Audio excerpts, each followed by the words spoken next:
So, kicking us off here is Shobha Sadasivaiah. Shobha is a clinical informaticist at the Office of Health Informatics, as well as the Director of Patient-Facing Technology at the San Francisco Department of Public Health. And at the University of California, San Francisco, she's a clinical assistant professor of medicine. So, Shobha, can you lead us off here? Steve, for your kind introduction, and thanks to the Open Notes group for having me participate in this presentation. The goal for this section of it was to kind of figure out what the controversies surround sharing open notes and mental health might be. And so when I was sort of thinking about how to put this together, I thought, well, let's just see what people are actually saying. So I kind of looked at the lay press articles that were written about the topic and just put some comments together about what folks were actually saying, and we'll have a dialogue with Steve about that. So one of the main themes that I saw come about was that open notes causes harm. This is a quote here. Sounds like an interesting concept. Maybe it's a little helpful in some cases. Therapists might self-censure if they fear that the patient were to read insights from their therapist. It could cause the client to withdraw, become more closed up during discussions, become angry, feel let down, or worse, want to exact violence on the therapist. So, Steve, next slide. Comments on? Well, I think that's a very typical comment that we were receiving, and in fact, actually, when, as you're highlighting, when the press came out about this, all the various newspapers, there's about 90% negative, the comments in most of the papers about that this was really going to be ruining therapy in all kinds of ways. It was very adverse to patient well-being. And have you seen instances of sharing notes where that resulted in violence on the therapist? We have not seen anything so far across the country. Nothing so far, and we have many, many centers that have it open now, and many for a long, long time. Great. So the next theme, providers will change how they write their notes, and important information from the documentation will be lost. So this quote from Dagwood, can't say I approve therapists will be writing, quote, to the client now, which may not be the content best suited to best treatment. Psychotherapy is a demanding and sophisticated art with its own language and understandings. This project disrespects it and may not be the best for clients. Continuing on, talks about robbing the doctor of her need to codify clinical material. So Steve, would you say that in your experience personally or those in your group are people drastically changing diagnoses or the way they're writing their notes? So initially, when we embarked on this 5 years ago, we actually thought that this would be exactly what people would do. They would, sometimes the language was, they would dumb down their notes. They would modify diagnoses to put down the most benign but perhaps defensible as opposed to the ones that might be the most pejorative, and that they would write in a language that would safeguard themselves. So rather than, it's almost like thinking about defensive medicine, we'd have defensive psychiatry or defensive mental health. We have, in fact, actually not seen that at all. When I started with our group, we had a work group that was going to be doing putting together the thesaurus for languaging, relanguaging what we would put in the chart, and that group disbanded after several months because they found it was totally unnecessary. And the fears that you're highlighting there, Shobha, about speaking freely, every client when they first start out in any therapy, the question is always, is my therapist going to understand me? And that's that's a part of the therapy itself. And our view is that Open Notes has actually been a vehicle for helping to have a better dialogue with patients to make sure we're better understanding them in some ways. And I think in some ways it's created better partnerships, which I'll get into a little bit later with some of the research that we have about this as well for the last 5 years. So that's it. Another theme I saw is it will change the therapeutic relationship between the provider and the patient. So there were several on this theme talking about transference, as you can see, and sort of the relationship between the therapist and the patient being dramatically different for the worse. So what I would say about that, typically what we have found with the feedback we've gotten from patients both here at Beth Israel Deaconess Medical Center, but also around the country and in Canada, is that patients oftentimes what they look for is whether there's concordance between what we say in the office and what we write in our notes. And what patients have routinely described now is that when they see the concordance between what is said in the office and written in the note, they're greatly relieved, and we believe it's strengthening. We haven't researched this fully, but we believe it's strengthening the alliance a great deal and solidifying the transference in another way, or it presents an opportunity to clarify misunderstandings as well. There's a lot of folks when they enter therapy are very ambivalent about being there, and a lot of that can get played out in a variety of ways. And so this is one way, I think, to improve the dialogue with patients directly and to be more transparent and accountable so that they don't feel like we're hiding things from them, which is oftentimes what they actually worry about. So I think, in fact, actually it's really strengthened the relationship, and that's what we're finding in the VA with Steve Dobsha's group. They've been doing some terrific work to document this as well in terms of strengthening alliances. And not at all like an adult report card, as the quote. That's right. The next theme, sharing notes will create double charting. So I did see a lot of comments about this particular topic. Here are a few highlighted here that people will make sort of a patient-centered chart and then a, quote, real chart with double sets of notes and or sugarcoating serious concerns. So how I would address that, there's 17 major kinds of therapies, and where this probably fits the worry or the concern of that writer is probably mostly around psychodynamically oriented psychotherapy. And I know most therapists, we keep separate side notes, process notes, oftentimes of what we're kind of experiencing. We use our countertransference in a very direct way to tap into what's going on for the patient. And that doesn't really change. And we don't think, in fact, actually, we haven't seen that it has changed at all in terms of it just has not changed at all.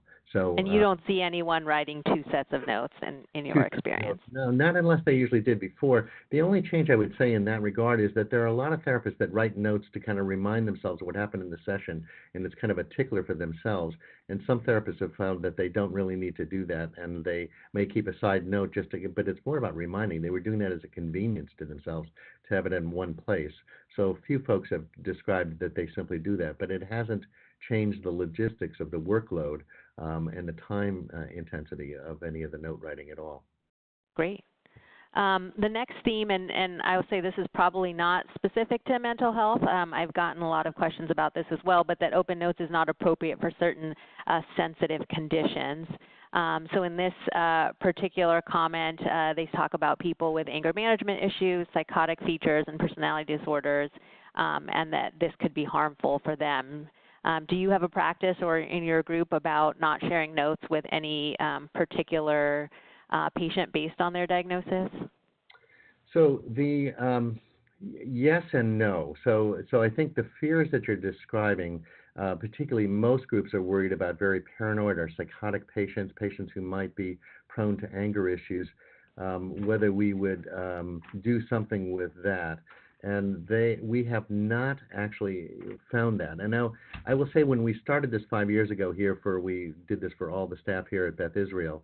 One thing that was important was that I also work in bioethics, and my notes when I write a bioethics notes, which is oftentimes a very controversial, oftentimes legally charged situation, we as a policy, we make our notes directly available to the patient, to the family, to anybody involved in the consult itself. And we found that we cut down on calls to our legal department when we started doing this by better than 50%. And during the first 2 years that we embarked upon that service 20 years ago. And so we found that the transparency was really remarkably helpful, particularly in volatile situations. And myself and one other colleague, one of my other social work staff, The two of us embarked about close to 30 years ago when managed care started coming on the scene with opening up all of our notes when patients were coming into the office and offering to let them have that. I was worried that all my paranoid patients would leave, and we in fact found that that was not so. So we in fact found that they were very much reassured that they could in fact read their note at any time and keep going. So that was really reassuring, and that's been what we found across the board, is that it's been actually very helpful. The one population I would say where there's some worry about this is patients who are victims of domestic violence. But that's always been an issue. That, for instance, if I see a patient where the perpetrator of the violence might be the health insurer, the subscriber, just the fact of my generating a bill for that may in fact actually increase the danger to that person if there's that person says, oh my gosh, you're talking about me in a therapy or seeing somebody. So that's always been one of the reasons why most programs around the country, almost all programs, are free and do not use insurance.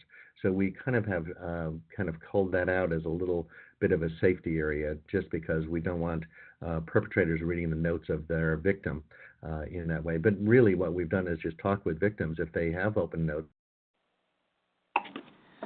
Shobha, while we're waiting for Steve to come back on, maybe we can just go through the rest of the concerns and let him respond at the end. Sure, that sounds good. Great. So the next one that came up, is this just an academic experiment? Is this only something that could be executed at medical centers? Is this just a research question? Next slide. And the comment around this was is this academics competing to innovate and generate publicity have gone on a highly questionable route. And this is one of the comments from the article.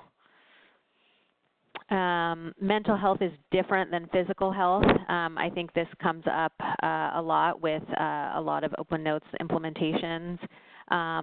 This particular person highlights reading a note by a therapist is not the same as reading a note about one's broken arm or appendectomy. The result will likely be notes that become more feedback for clients rather than candid thoughts meant for therapist reference. Is an in-person communication preferable? And this I saw as well come up in various settings, that it is better to have real-time communication and synchronous communication instead of asynchronous communication. Next slide. And this comment here sort of highlights this idea, a poor idea in most cases because notes do not convey meaning in the way that in-person communication can. The nonverbal information and the context are stripped away, and it continues on. Thanks. I think we have Steve back. Yeah, sorry about that, folks. No. Shobha, it's an interesting quote that you have there, because it's it is that kind of thing where there are patients where in fact actually it's not always great for them to read the notes by themselves. And the analogy we use is that it's like prescribing a medicine. You have benefits for most. It could have side effects for some, and our job as clinicians is to figure out who might have side effects for. So I had one patient, for instance, that was reading her notes after, this is in a group therapy patient, would read her notes and then she would decompensate afterwards. She had no one to process it with, and she really got more isolated, got a little bit more psychotic at times, and she really struggled. And the groups, took her on about that and basically said to her, don't read the notes until you're just about to go to your individual therapist session or to the group, so you have a place to process it.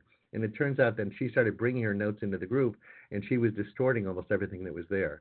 So that was an example, for instance, where the group actually worked with her, and that could have been done in individual therapy too, to say that. So there are times when, in fact, you have to think about whether the note will be beneficial to the patient or not, and that's something I think can be negotiated. This is not a tool for everybody.